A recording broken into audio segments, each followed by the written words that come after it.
So, Philipp Bliss. He died at the tender age of 38 in the Ashtabula Railway Disaster in Ohio, when the rail bridge over the Ashtabula River, I hope I'm saying that right, it failed. And the train and all 160 of its passengers kind of fell with it into the ravine and into Wow. the river below. Mm-hmm. The train's oil lanterns and the coal heating caused the carriages to catch fire, and the firefighters refused to extinguish the flames. What?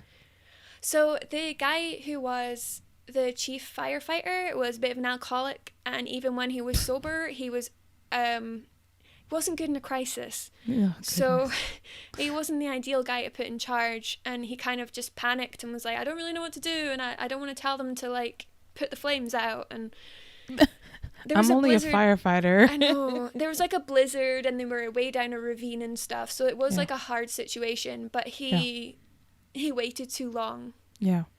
But thankfully the rest of the town people came to the rescue. They had to brave this kind of like really steep, snow-covered, narrow steps down into this ravine in a blizzard to try and pull these survivors out of the wreckage. And 92 people died.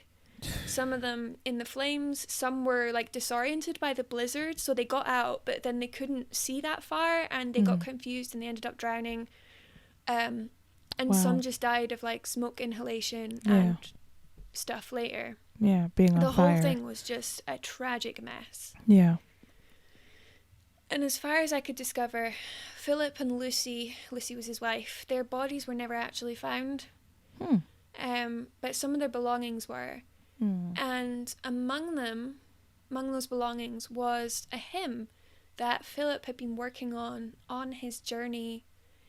And I thought it might encourage our listeners, in the face of their own struggles and in light of the difficult things going on in the world, to share the words that he penned, which, you know, he didn't know that he was literally hurtling towards his death. But yet these words really reflect his faith. So, yeah, let's just read them for you. I know not what awaits me. God kindly veils my eyes, and over each step of my onward way he makes new scenes to rise, and every joy he sends me comes a sweet and glad surprise. One step I see before me, 'tis all I need to see. The light of heaven more brightly shines when earth's illusions flee, and sweetly through the silence comes his loving follow me. O blissful lack of wisdom, 'tis blessed not to know. He holds me with his own right hand and will not let me go, and lulls my troubled soul to rest in him who loves me so. So on I go, not knowing, I would not if I might. I'd rather walk in the dark with God than go alone in the light. I'd rather walk by faith with him than go alone by sight. Wow. That is some sort of encouragement, I guess, in the fact that he literally, like you said, died that same day.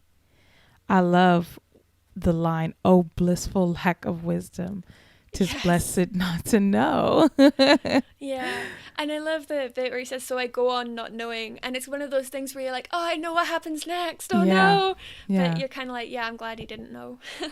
It's sort of romantic, like, I mean that in like a non-eros type of way, but you know what I'm saying, like it's kind of beautiful. I think sometimes even when we think of like the old martyrs, like martyrs of olden days, there's current day martyrs, but the ones whose stories have been passed down generation after generation, we think like, wow, like their faith was so amazing, and it's like this romantic view of their love for God, but how can I say this? Obviously, that faith that they have is a gift, and they're sacrificing their lives and everything for the Lord. it's just the next step, to use Philipp's words here. It's not like they like, I'm going to live this romantic life and then I'm going to die in a blaze of, it's not like that. It's just like they're literally taking one step and the next step, and they're trusting the Lord the whole way. And when you zoom out and look at their whole life, it looks quite romantic. But to them, it was just like, I'm just trusting the Lord. Yeah, one step at a time. Yeah. And I really love that line, I'd rather walk with God in dark than without him in the light. Yeah. Beautiful. I love it. Thanks for sharing that, Cara.